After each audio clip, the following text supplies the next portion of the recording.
इतिहास में पढ़ाया जाता है कि ताजमहल का निर्माण कार्य 1632 में शुरू और लगभग 1653 में इसका निर्माण कार्य पूर्ण हुआ।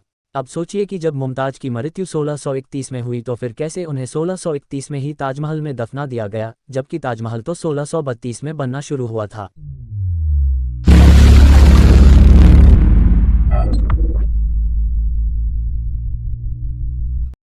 ये सब मनगढ़ंत बातें हैं जो अंग्रेज और मुस्लिम इतिहासकारों ने 18वीं सदी में लिखी। दरअसल 1632 में हिंदू मंदिर को इस्लामिक लुक देने का कार्य शुरू हुआ। 1649 में इसका मुख्य द्वार बना जिस पर कुरान की आयतें तराशी गईं। इस मुख्य द्वार के ऊपर हिंदू शैली का छोटे गुंबद के आकार का मंडप है और अत्यंत भव्य प्रतीत होता है। आसपास मीनारें खड़ी की गई और फिर सामने स्थित फव्वारे को फिर से बनाया गया। जे मॉन्डेल्सलो ने मुमताज की मृत्यु के 7 वर्ष पश्चात voyagers and travels into the East Indies नाम से निजी पर्यटन के संस्मरणों में आगरे का तो उल्लेख किया गया है, किंतु ताजमहल के निर्माण का कोई उल्लेख नहीं किया।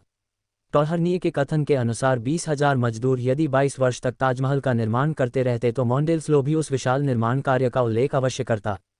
ताज के नदी के तरफ के दरवाजे के लकड़ी के एक टुकड़े की एक अमेरिकन प्रयोगशाला में की गई कार्बन जांच से पता चला है कि लकड़ी का वो टुकड़ा शाहजहां के काल से 300 वर्ष पहले का है, क्योंकि ताज के दरवाजों को 11वीं सदी से ही मुस्लिम आक्रामकों द्वारा कई बार तोड़कर खोला गया है और फिर से बंद करने के लिए दूसरे दरवाजे भी लगाए गए हैं।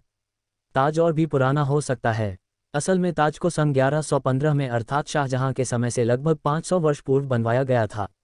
ताजमहल के गुंबद पर जो अष्टधातु का कलश खड़ा है वह त्रिशूल आकार का पूर्ण कुंभ है। उसके मध्य दंड के शिखर पर नारियल की आकृति बनी है। नारियल के तले 2 झुके हुए आम के पत्ते और उसके नीचे कलश दर्शाया गया है। उस चंद्राकार के 2 नोक और उनके बीचों बीच नारियल का शिखर मिलाकर त्रिशूल का आकार बना है।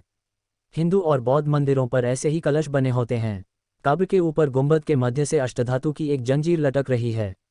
शिवलिंग पर जल सिंचन करने वाला सुवर्ण कलश इसी जंजीर पर टंगा रहता था। उसे निकालकर जब शाहजहां के खजाने में जमा करा दिया गया तो वह जंजीर लटकी रह गई।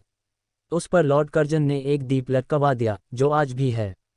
कब्रगाह को महल क्यों कहा गया? मकबरे को महल क्यों कहा गया? क्या किसी ने इस पर कभी सोचा? क्योंकि पहले से ही निर्मित एक महल को कब्रगाह में बदल दिया गया। कब्रगाह में बदलते वक्त उसका नाम नहीं बदला गया। यहीं पर शाहजहां से गलती हो गई। उस काल के किसी भी सरकारी या शाही दस्तावेज एवं अखबार आदि में ताजमहल शब्द का उल्लेख नहीं आया है। ताजमहल को ताज-ए-महल समझना हास्यास्पद है। महल शब्द मुस्लिम शब्द नहीं है। अरब, ईरान, अफगानिस्तान आदि जगह पर एक भी ऐसी मस्जिद या कब्र नहीं है जिसके बाद महल लगाया गया हो। ये भी गलत है कि मुमताज के कारण इसका नाम मुमताज महल पड़ा, क्योंकि उनकी बेगम का नाम था मुमताउल जमानी। यदि मुमताज के नाम पर इसका नाम रखा होता तो ताजमहल के आगे से मुम को हटा देने का कोई औचित्य नजर नहीं आता। विंसेंट स्मिथ अपनी पुस्तक अकबर द ग्रेट मोगल में लिखते हैं, बाबर ने सन 1530 में आगरा के वाटिका वाले महल में अपने उपद्रवी जीवन से मुक्ति पाई। वाटिका वाला वो महल यही ताजमहल था। यह इतना विशाल और भव्य था कि इसके जितना दूसरा कोई भारत में महल नहीं था। बाबर की पुत्री गुलबदन हुमायूनामा नामक अपने ऐतिहासिक वृतांत में ताज का संदर्भ रहस्य महल के नाम से देती है। ताजमहल का निर्माण राजा परमर्दिदेव के शासनकाल में 1155 अश्विन शुक्ल पंचमी रविवार को हुआ था। अतः बाद में मोहम्मद गौरी सहित कई मुस्लिम आक्रांताओं ने ताजमहल के द्वार आदि को तोड़कर उसको लूटा। ये महल आज के ताजमहल से कई गुना ज्यादा बड़ा था और इसके 3 गुंबद हुआ करते थे। हिंदुओं ने उसे फिर से मरम्मत करके बनवाया, लेकिन वे ज्यादा समय तक इस महल की रक्षा नहीं कर सके। वास्तुकला के विश्वकर्मा वास्तुशास्त्र नामक प्रसिद्ध ग्रंथ में शिवलिंगों में तेजलिंग का वर्णन आता है। ताजमहल में तेजलिंग प्रतिष्ठित था, इसीलिए उसका नाम तेजोमहल पड़ा था। शाहजहां के समय यूरोपीय देशों से आने वाले कई लोगों ने भवन का उल्लेख ताज-ए-महल के नाम से किया है, जो कि उसके शिव मंदिर वाले परंपरागत संस्कृत नाम तेजोमहल से मेल खाता है। इसके विरुद्ध शाहजहां और औरंगजेब ने बड़ी सावधानी के साथ संस्कृत से मेल खाते इस शब्द का कहीं पर भी प्रयोग न करते हुए उसके स्थान पर पवित्र मकबरा शब्द का ही प्रयोग किया है। ओक के अनुसार हुमायूं, अकबर, मुमताज, एतमातुद्दौला और सफदरजंग जैसे सारे शाही और दरबारी लोगों को हिंदू महलों या मंदिरों में दफनाया गया है। ताजमहल तेजोमहल शिव मंदिर है, इस बात को स्वीकारना ही होगा कि ताजमहल के पहले से बने ताज के भीतर मुमताज की लाश दफनाई गई, न कि लाश दफनाने के बाद उसके ऊपर ताज का निर्माण किया गया।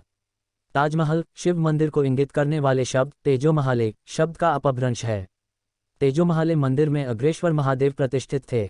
देखने वालों ने अवलोकन किया होगा कि तहखाने के अंदर कब्र वाले कमरे में केवल सफ़ेद संगमरमर के पत्थर लगे हैं, जबकि अटारी व कब्रों वाले कमरे में पुष्पलता आदि से चित्रित चित्रकारी की गई है। इससे साफ जाहिर होता है कि मुमताज के मकबरे वाला कमरा ही शिव मंदिर का गर्भगृह है। संगमरमर की जाली में 108 कलश चित्रित, उसके ऊपर 108 कलश आरूढ़ हैं। हिंदू मंदिर परंपरा में 108 की संख्या को पवित्र माना जाता है। तेजोमहल उर्फ ताजमहल को नागनाथेश्वर के नाम से जाना जाता था, क्योंकि उसके जलहरी को नाग के द्वारा लपेटा हुआ जैसा बनाया गया था। यह मंदिर विशालकाय महल क्षेत्र में था। आगरा को प्राचीन काल में अंगिरा कहते थे, क्योंकि यह ऋषि अंगिरा की तपोभूमि थी। अंगिरा ऋषि भगवान शिव के उपासक थे। बहुत प्राचीन काल से ही आगरा में 5 शिव मंदिर बने थे। यहाँ के निवासी सदियों से इन 5 शिव मंदिरों में जाकर दर्शन व पूजन करते थे। लेकिन अब कुछ सदियों से बालकेश्वर, पृथ्वीनाथ, मनकामेश्वर और राजराजेश्वर नामक केवल 4 ही शिव मंदिर शेष हैं। 5वें शिव मंदिर को सदियों पूर्व कब्र में बदल दिया गया। स्पष्टतः वह 5वां शिव मंदिर आगरा के इष्टदेव नागराज अग्रेश्वर महादेव नागनाथेश्वर ही हैं, जो कि तेजोमहल मंदिर यानी कि ताजमहल में प्रतिष्ठित थे।